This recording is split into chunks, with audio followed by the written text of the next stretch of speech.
Blessings and welcome back to How to Master the Art of Manifestation 2.0.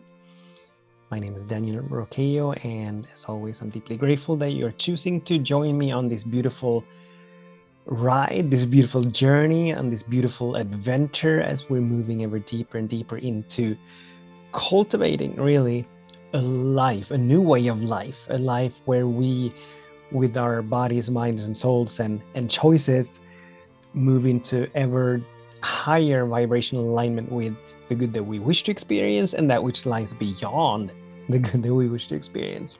So I'm very happy that you are willing to do this work, that you are disciplined enough to do this work, that you're disciplined enough to come back over and over and over again, so that we may allow for ourselves to shine, to soar, to glow, so that we may allow for the good that we wish to experience to emerge with ease and grace into our lives, into our experiences, always from within. We need to emphasize that this is not about us manipulating external conditions and circumstances to be what we want them to be, but this is about us allowing for transformation to happen from within us, so that that good that we wish to experience, whatever that may be, may emerge from within.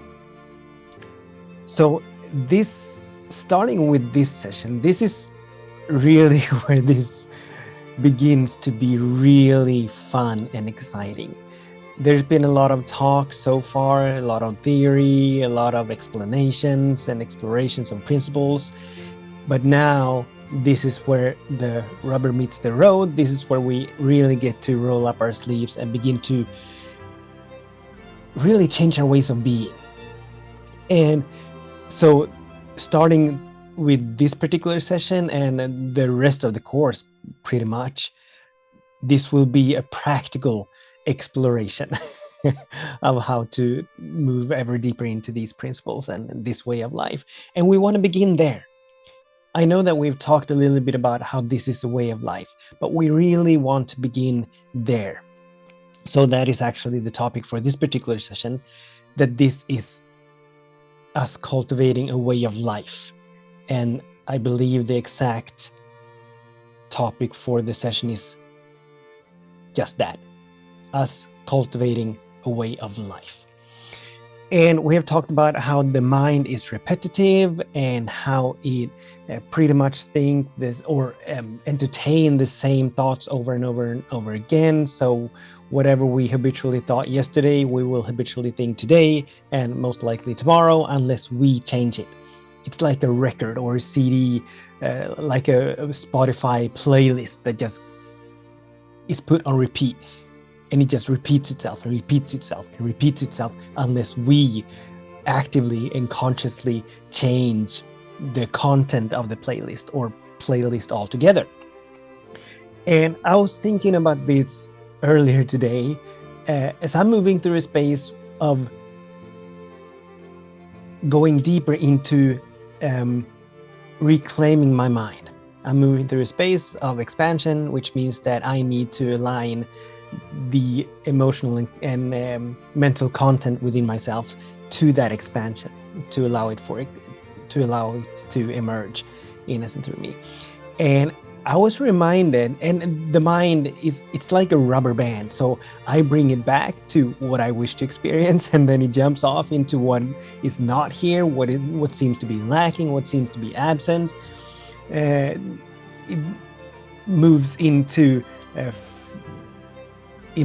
time, dwelling on some future projections and allowing the ego to roam free a little bit. And as I was thinking about this, I was reminded of a time when me and my wife first met, and she had this dog.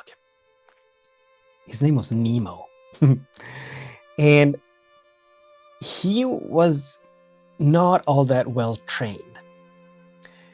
And so I used to take him for walks in the forest. So him and me used to go into the forest, and he was pulling the leash. He was pulling because he had not been trained to walk by my side. He had not been trained to not give into the impulses of the smells of animals or the sounds of animals and all that kind of stuff. So it was like a tug of war. He was pulling and I pulled him back. He took off and I pulled him back. He took off, I pulled him back. And this is kind of like what it is with the mind. The mind is the untrained mind, the mind that we have not exercised dominion over yet. And I'm reminded in this now moment of a beautiful statement. I don't know who said it, but it goes, the mind as a master is a very dangerous master, but the mind as a slave, or we could call it a servant, which perhaps would be a more modern word, the mind as a servant is a beautiful and powerful servant, or we can call it an ally. But we need to train the mind to be that ally. The mind in and of itself is not gonna just heal when we walk, but it is gonna take off, because there's so much in the external world that call on our attention, the egoic fantasies, the doom and gloom, and the future projections and all of that. So we really need to cultivate a way of life. We need, to the very best of our ability, use every single moment in between, as I call them. And these are moments, a moment in between. It's a moment where we're not necessarily preoccupied with having our attention needed elsewhere. But a moment in between is a moment where we are in a space where we can turn our attention to whatever we want to turn our attention. So cooking perhaps could be a moment in between, standing in the shower or being in the shower, going to the bathroom, taking a walk, sitting in our cars can be moments in between, waiting in line, waiting for someone, at the doctor's office, at the dentist's office, at the bank, all these moments, folding laundry, even watching TV can be a moment in between. All these moments where our attention is not really required to be anywhere in particular.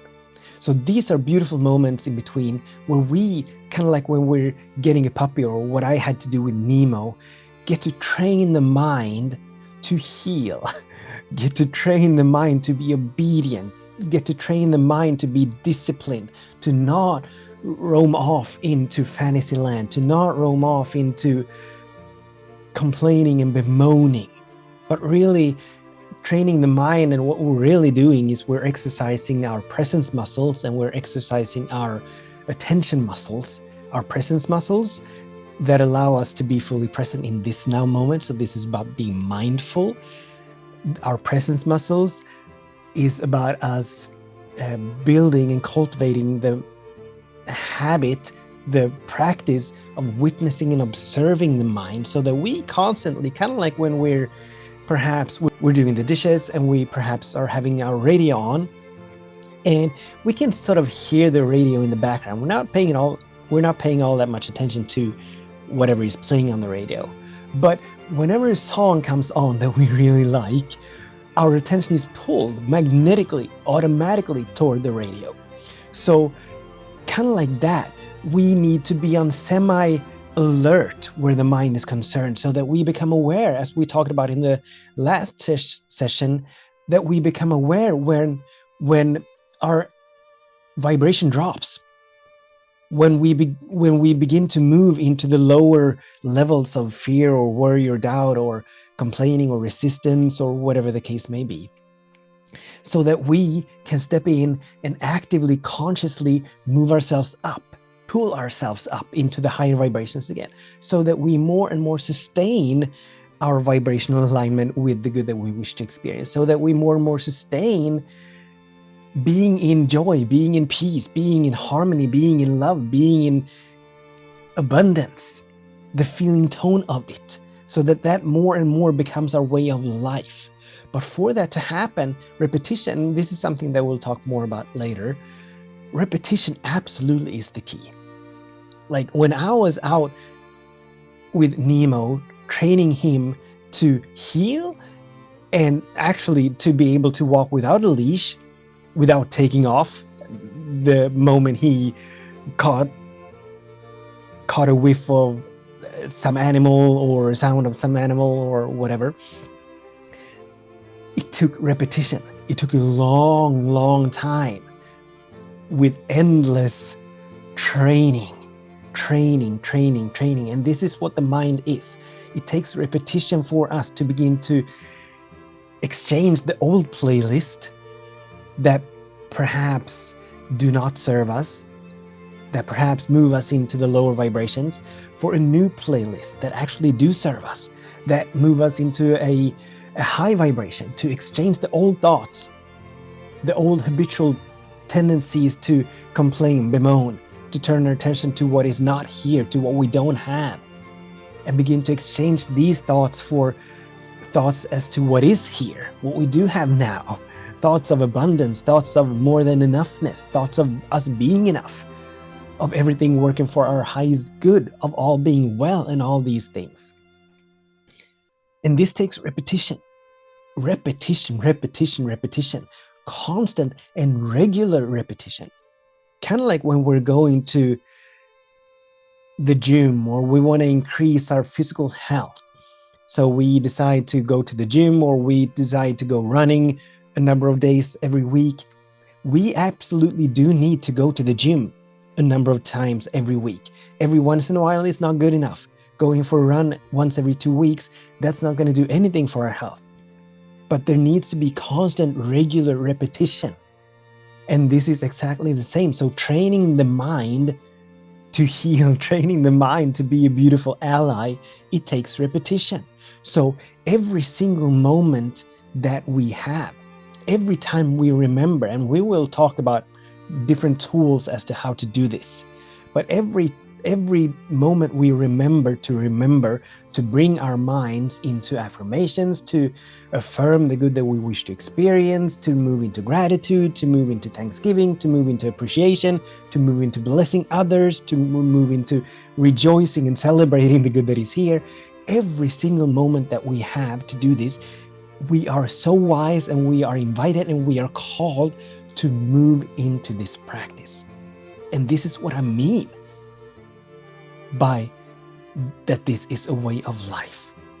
We want to live this 24/7 to the best of our ability. We want to live in the practice of staying in a high vibration. We want to live in the practice, heeding the beautiful words of Jesus, where he said that be of good cheer because I've overcome the world. We want to live in the practice of not giving the external conditions and circumstances the power, or any other individual for that matter, the power over us. No one, no thing can make us think anything that we want to think. And as they cannot make us think anything we want to think, they cannot make us feel anything we want to feel. And we want to feel good. We want to feel the high vibration of knowing that all is well. We want to be in the rejoicing of the good that is here. We want to be in the thanksgiving to the very best of our ability, all of the time. And in the beginning, and I'm not gonna, let's just call it what it is. This is work. In the beginning, this is work, difficult work, hard work, because the mind is untrained. For most of us, the mind is untrained. It is so used to, like Nemo. Nemo was so used to pulling the leash. He was so used to just taking off whenever he felt like it, to just take off. And that's what the mind does. It takes off into fantasy land. It takes off into time. It takes off into doom and gloom. It takes off into gossiping, complaining, bemoaning, turning its attention toward the seeming negative that is here, over and over and over. So we absolutely need to train the mind, cultivating a beautiful way of life, a way of life that serves us moment by moment by moment, so that we become more and more conscious of where we are in vibration, so that we become more and more conscious as to what we're choosing that moves us into a higher vibration, so that we become more and more conscious of the choices that we're making, that we are making choices that are in alignment with the good that we wish to experience, that move us in the direction of that good. that allow for that good to demonstrate and manifest itself, that make it welcome. So this is a way of life. And so the invitation for us today is to set the intention to stop, to come to a full stop as often as possible. And this is something that we'll talk more about in the next session, which will be about practicing the presence. But coming to a full stop, coming back to the breath, witnessing and observing where we are in consciousness, where we are in vibration, and then making conscious choices to move ourselves, to turn our attention toward the good that we wish to experience, to turn our attention toward the good that is here now, to turn our attention toward abundance, free flow, whatever, but to actually choose to turn our attention toward that which serves us, that which lifts our vibration. And the question that augment this invitation is, how can I lift my vibration now? How can I move into rejoicing? How can I move into celebration? How can I move into joy and happiness and peace now? What can I choose that is in alignment with peace, with joy, with harmony, with abundance? How can I choose in a way that serves me staying in high vibration, in an expanded consciousness? And the invitation is also for us that we do this over and over and over again, as many times as we can remember.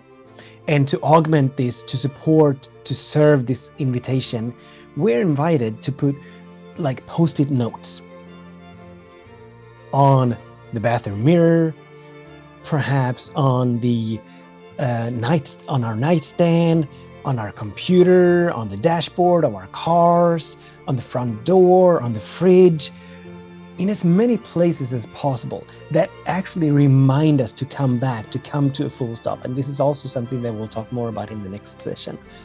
But to remind us to come back to this now moment, this now moment. Come back and begin again. Come back, begin to exercise dominion over the mind. Come back, exercising mastery over the mind. Let's not let the mind roam free. Let's not let the mind be the master over us, but let us be the master over the mind. This is about us cultivating a deep and profound way of life that serves us. And I'm so happy. Thank you so much for being willing to do this, for taking our mind back. Until we meet in the next session, I absolutely bless our days, and I bless our ways, in full knowing that all is well, that something wonderful is happening, that everything is working for the highest good. The perfect preparation and unfolding is always happening. With much love, many blessings. Namaste.